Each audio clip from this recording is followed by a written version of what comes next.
This time of year is a time of observing traditions. Traditions are important. They offer us the comfort of the familiar, for one. We often have pleasant memories associated with them. Some traditions we do out of superstition or habit, often having forgotten how they even started. Maybe you began the new year with a meal of black-eyed peas and collard greens, or perhaps pork and cabbage. Maybe you have that king's cake called Valisapata. Maybe you watch the ball drop, sing Old Lang Syne, and kiss someone you love. What do those lyrics mean anyway? Maybe you have the tradition of chalking above your front door, or of making New Year's resolutions. What are some of your seasonal traditions? I'd love to hear about them, either in comments below or through other means of communication. There are a couple of traditions that are specifically Christian in origin. First I would mention is chalking the door.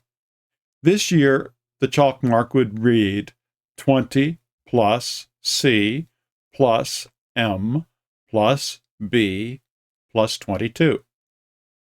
But what does it mean? The numerals, you might guess immediately, are the number of the new year in the Common Era, sometimes called the Year of Our Lord, or AD for short. The Latin expression is Anno Domini.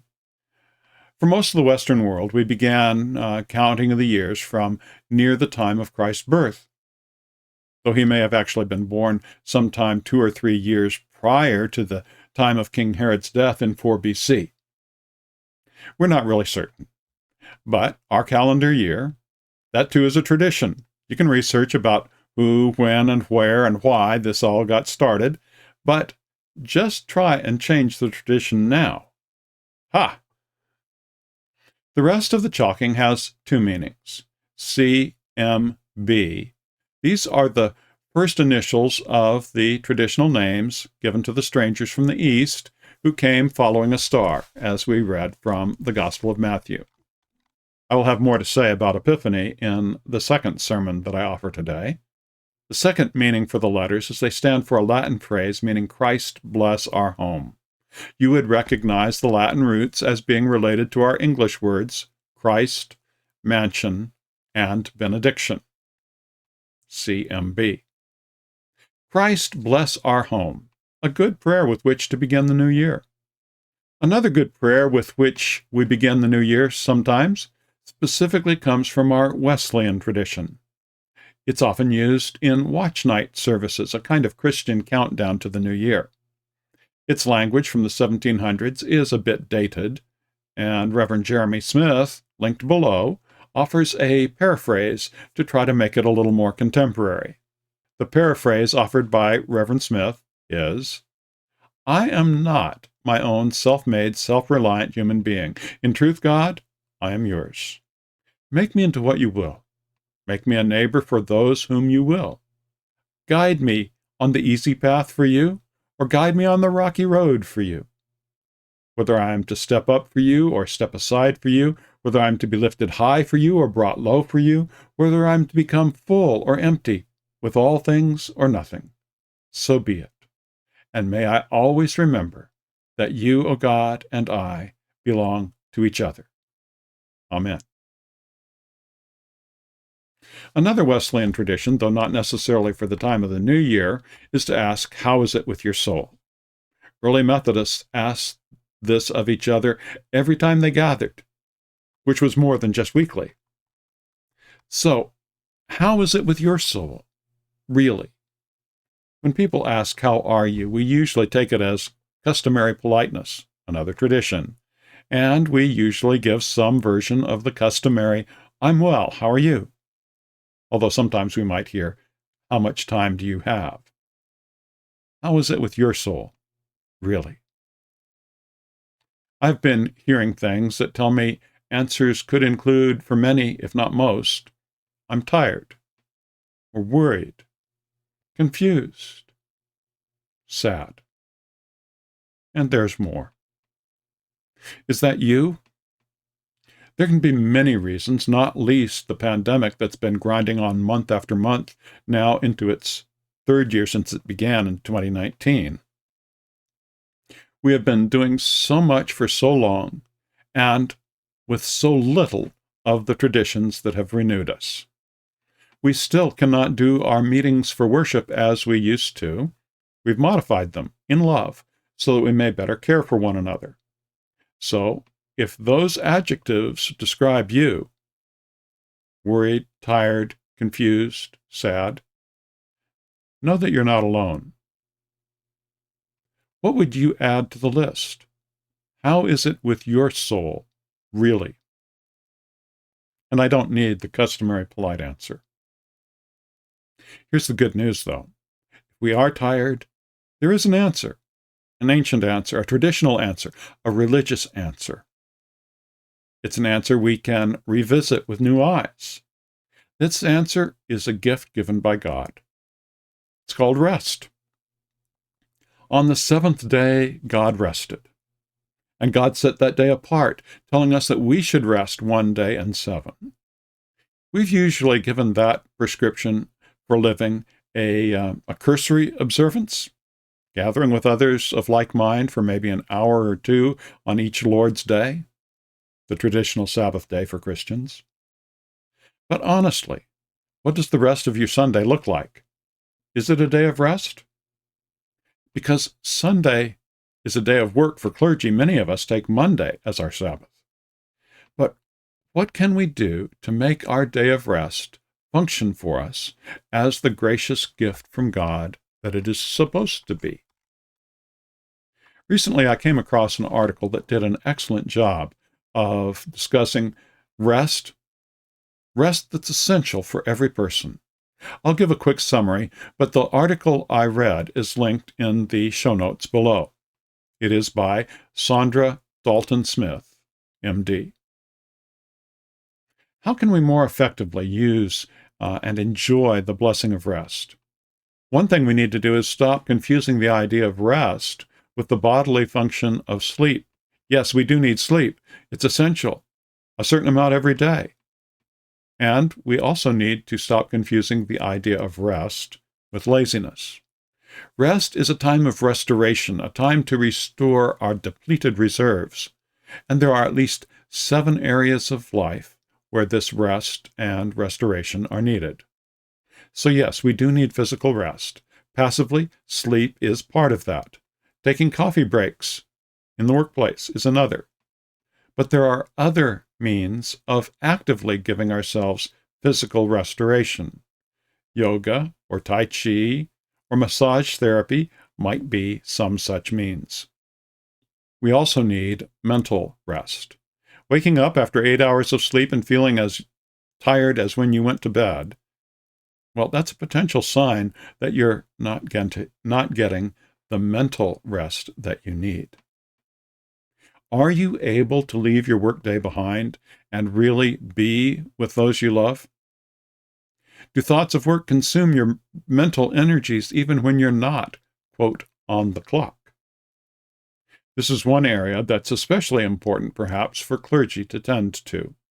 We tend to be on the clock 24/7, sometimes even when we're only employed part-time. If I have any clergy colleagues listening to this, I would like to hear from you. How are you doing with this? What are you doing? I know it's a struggle for me. It's part of our Wesleyan tradition to look out for one another and support each other in our struggles. Get in touch, if not with me, with another of your clergy colleagues. Some quick ideas, though, to help us all might be to keep a notepad with us, even by the bedside, so that we can take notes and come back to it later. This gives our mind permission to let go of it for the moment. We don't have to keep it in our heads constantly. Write it down. Give yourself permission to deal with it later. Another idea is to take breaks. My office is on one floor of my home. During my 10-minute breaks, every hour or two, in my office time, I get up and move. I climb at least one set of steps, sometimes both, and I look outside for a change of scenery, or even step outside for a breath of fresh air. This is related to the need for sensory rest. Joshua Becker talks about it in another video that I have linked in this week's playlist. He quotes Anne Lamott, who suggested, "Almost everything will work again if you unplug it for a few minutes, including you. We do each need sensory rest." I have offered an open office hour weekly on Wednesday by means of Zoom, but so far have had few takers. Most of us are zoomed out by now. Is this meeting really needed? By the end of the day, we want to walk away from our electronics, and that's good. We want to unplug. We need some sensory deprivation to offset our sensory overload. Joshua Becker discusses it in terms of what is perhaps an addiction to our pocket electronics. It seems we spend hours every day on average using our phone.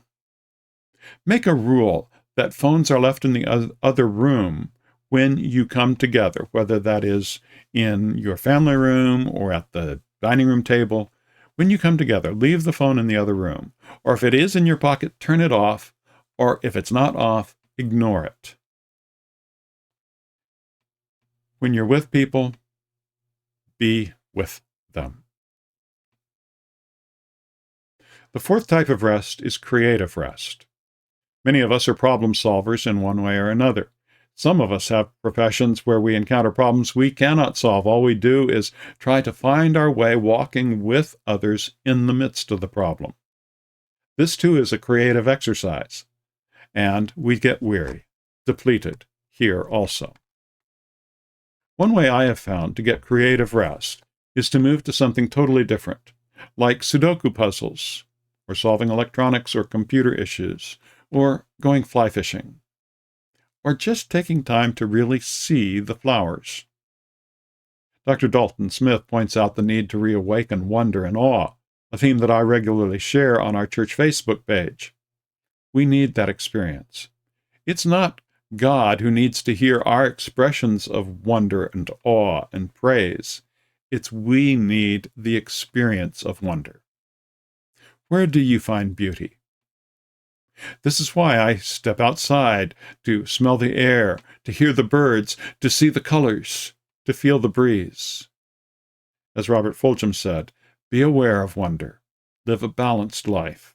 Learn some, think some, draw and paint and sing some, dance and play some, and work some every day. Another thing to consider is how your space is organized or not, and decorated. Clutter is wearying. Art can be a source of renewal. In my space, I have several pieces of Celtic-inspired art from the Lindisfairne Scriptorium. I will offer a link below. I also have a large print of Van Gogh's painting called Starry Night. And I have another piece of 3D art of ships in a harbor, with one of the lamps on my track lighting aimed to highlight it. And this Christmas, my wife gave me a snow globe. You know the idea, a winter scene with bits of glitter that simulate snow in the water that fills the globe. This snow globe that my wife gave me is lit, and it has a circulating pump that keeps the snow in motion. I've set it where I can look at it across from my computer, watch it for a minute or two, now and again throughout the day. Yet another kind of rest we need is emotional rest. It's especially true for the person who's compassionate, the person you can always count on to step up when you need them. Here, learning to rest means learning to say no, so that you can authentically say yes when it's especially needed. Setting boundaries is important for everyone in a relationship. And that's related to social rest.